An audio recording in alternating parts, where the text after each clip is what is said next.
Hey guys, what is going on? ITFC 101 here, yet again bringing you episode number 34 of my Football Manager 2011 complete Ipswich Town playthrough. In this episode we'll be in the FA Cup 4th round away at Aston Villa, and I have signed Ishmael Miller on loan from West Brom till the end of the season. Here's one of the two guys I was telling you about that I was interested on getting on loan.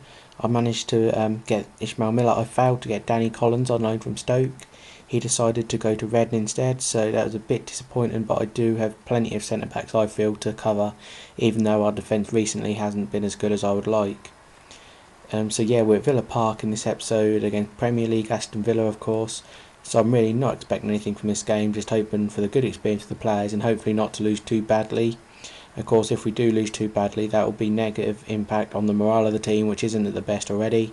And with big games coming up in the league that will make or break our promotion push, it's important that we don't get thrashed in order to keep morales up. So I've never been to Villa Park as a stadium that I'd like to go to. The Birmingham area is an area that I haven't been to yet.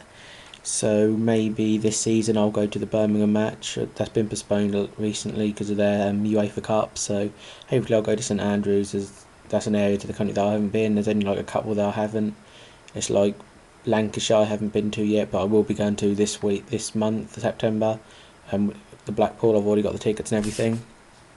And I haven't been to Merseyside, and I haven't been to Birmingham. So they're the main areas I haven't been to yet. But of course, if you couldn't tell, this isn't a live commentary. This is a post commentary, and as usual in my post commentaries, I'm not going to be talking much about the gameplay. I'm going to be talking all about Ipswich this week because this week has been a really tough week to be an Ipswich fan. Last Tuesday we lost 5-2 to Southampton. I brought you pictures of that match in my a few episodes ago. By the way, at the end of this episode, I've got pictures from the Leeds match, and we'll get on to the Leeds match soon. But we started on last Tuesday, we lost 5-2 at home to Southampton. And I'm not sure if it was us being bad. I mean, our defence was bad, but it could also probably be that they were good. I was very, very impressed with Southampton. I mean, Adam Lallana, Jack Cork, Ricky Lambert, David Connolly, they all worked absolutely fantastically, and they literally ripped our defence to shreds. There was nothing we could do about it, and we lost 5-2. Conceding 5 goals at home is never nice. I mean, it happened last season to Norwich.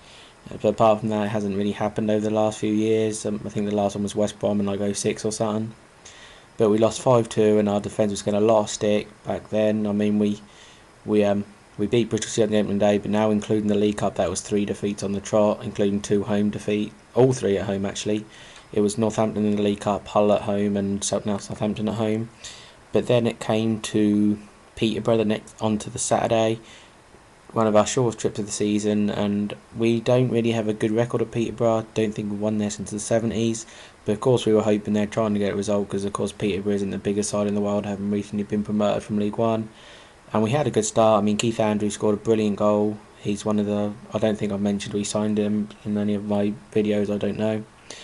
But he scored a great goal to get us 1-0 up, and then with like 10 minutes of the first half left, our defence totally fell to pieces. By half time it was 4-1 and we were down to 10 men. Lee Marr had been sent off, and 4 goals in 10 minutes, and the defending for them was an absolute joke. I've never seen defence so bad. Here's one of the most embarrassing. I'm going to say them, along with the 2 Norwich matches last season, it was the most embarrassed I've been as a Town fan. I mean, the defence was awful, everyone was awful. I feel really sorry for David Stockdale. He's the keeper we've got on loan from Fulham, and he comes here for first team experience, and he has the worst defence Ipswich Town have pretty much ever seen in front of him, and he has to pick the ball out of the net 7 times, which I feel really bad for him. Luckily for him, he is in the England squad for the qualifiers coming up over this international break, so hopefully it won't have done him too much harm. So that was embarrassing. I mean, Grant Ledbetter has been getting a lot of stick from our fans lately. Apparently there's interest from Portsmouth, and a lot of sides and a lot of the fans are saying that we should definitely sell him now that we've got reinforcements in that area. I personally think that he's got the potential to play well. I mean, in his first season with us under Roy Keane, he was a really good player.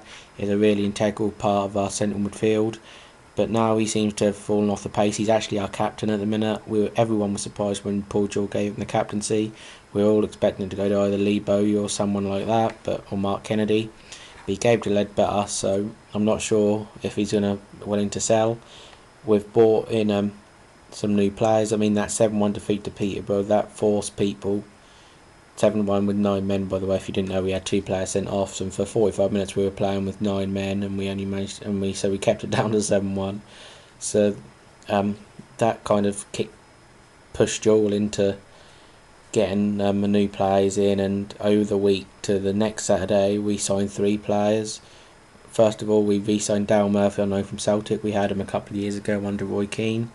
So we've got Dale Murphy on loan till the end of the season, and I think he's a really good signing. He's big, he can win balls in the air, he can hold up play, he can link together the strikers.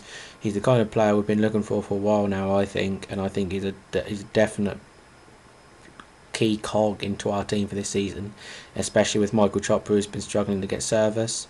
The second and probably most important signing of all is Ibrahim Asonko. We've signed him on a free transfer.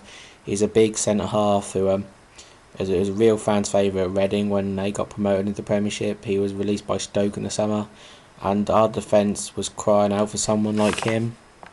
I mean, our defence has been awful this season, absolutely dreadful. So to get Sonko in there, and he had a really impressive debut against Leeds, is a crucial signing. Of course, people say about Bullard as the most important signing, but I definitely think Sonko is the hugest signing, as he's the centre backs has been absolutely awful this season. Tommy Smith, I feel sorry for him because he's being made like a little bit of a scapegoat, but his performance has been totally atrocious. In the League Cup against Northampton, in the match against Hull, his performance were awful, and then against Peterborough he was sent off after being on the pitch for like 60 seconds. So it's good we've got Sonko in now. Delaney, it still isn't looking 100%, but I think him and Sonko could prove to be the partnership that could settle the defence down, and hopefully we can get on a bit of a run. And the third signing, as I mentioned earlier, is Jimmy Bullard, of course, which is a huge coup for us. There are a few Premiership sides sniffing around for him. Apparently there was Wolves, there was Blackburn, there was QPR, but luckily enough we managed to wrangle a deal for him. Our owner Marcus Evans came down especially just to get him signed up.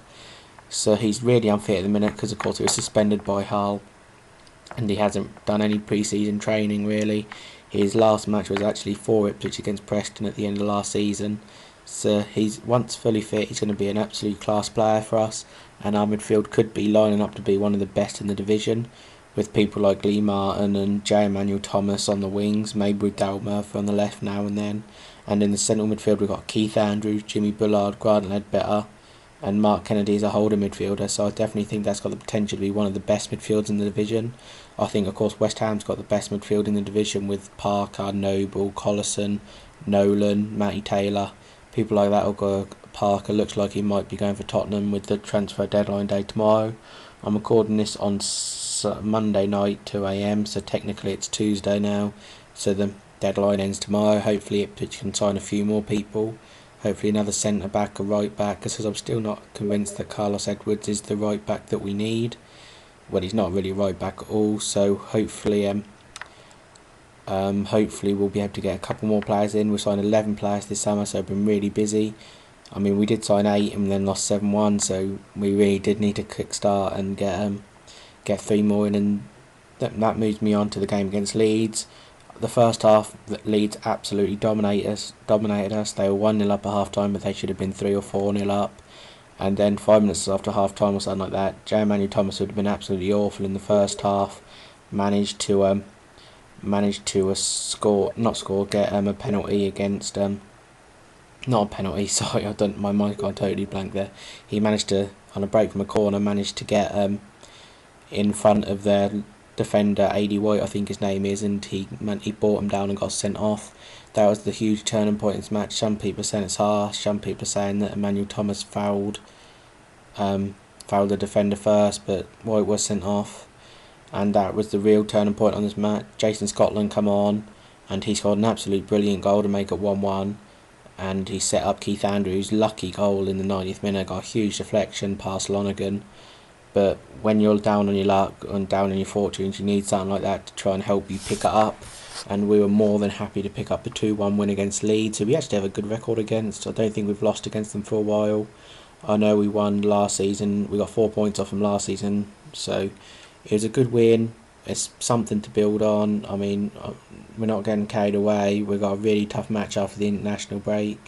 We've got Blackpool away, which I will be attending, so hopefully I'll bring you some pictures from their ground, although I've heard it's not very good for the away fans. So it's been a tough week to be an Ipswich fan, but at least it ended off with a win and a bit of optimism. Hopefully a couple of new signings before the deadline ends, and hopefully we'll be good to go for the season. And of course, the transfer deadline isn't just that. We've got the loan window to sign people as well, so that will probably be another couple of people. Apparently we're after a couple of Stoke defenders, which is definitely what we need, more defenders. So I'm glad Joel is looking in the right areas. So that's it for Ipswich's tough week. Just for the last couple of minutes, I'll talk about the hot topics, and of course the main one is the Manchester United 8 Arsenal 2 scoreline, which is absolutely incredible. I watched the game and Arsenal were ripped as reds. I really worry for them. I've said all throughout this series I'm going to worry about Arsenal this season, and at the minute I'm being proved right. Manchester United are a different class with their youngsters, and Arsenal are already, I don't know, they're going to struggle to get in the top 4 in my opinion. I said that at the start of the season, and it looks like that could prove to be the case. I'm not the biggest Arsenal fan, but I've always admired how they blooded youngsters in, but it's just not working now. They've lost Fabregas and Nasri, so that's really struggled for them. But what a weekend it was for the Manchester clubs. Man City won 5-1 at Tottenham as well. Edin Dzeko with an absolutely stunning frontman performance. What more could you want from a frontman? He had a real tough start to his Manchester City career. We all knew he had it in him, and that was a world-class performance, scoring 4 goals. And the front 4 of Silva, Nasri, Aguero and Dzeko looks like it could be a combination to be feared, with people like Tevez and Balotelli and Johnson on the bench. So that is a really good sign for the Manchester clubs, who I predict, and I said at the start of the season I predict them to be my top 2, and I'm definitely not changing that after this weekend's performance. It's Manchester versus North London, and Manchester won 13-3, so I'm definitely not going to change my predictions in this match after this weekend. But it's still early days for Arsenal and Tottenham to pick up their seasons. Hopefully they'll sign a couple of players. I'm always excited by the transfer window deadline chart, so I hope you enjoy the exciting day that's going to be Wednesday. International break is soon, and I'll try and bring out some more live commentaries for you. That's the end of this episode, guys. Hope you enjoyed. Final score: Aston Villa 1, Ipswich Town 1. A fantastic draw at Villa Park, and we're getting back to Portman Road for a replay, which is more than I could hope for. So I hope you enjoyed this episode. I'm going to leave you with the pictures from Ipswich Town 2, Leeds United 1, and I'll see you guys in the next episode. Later, guys.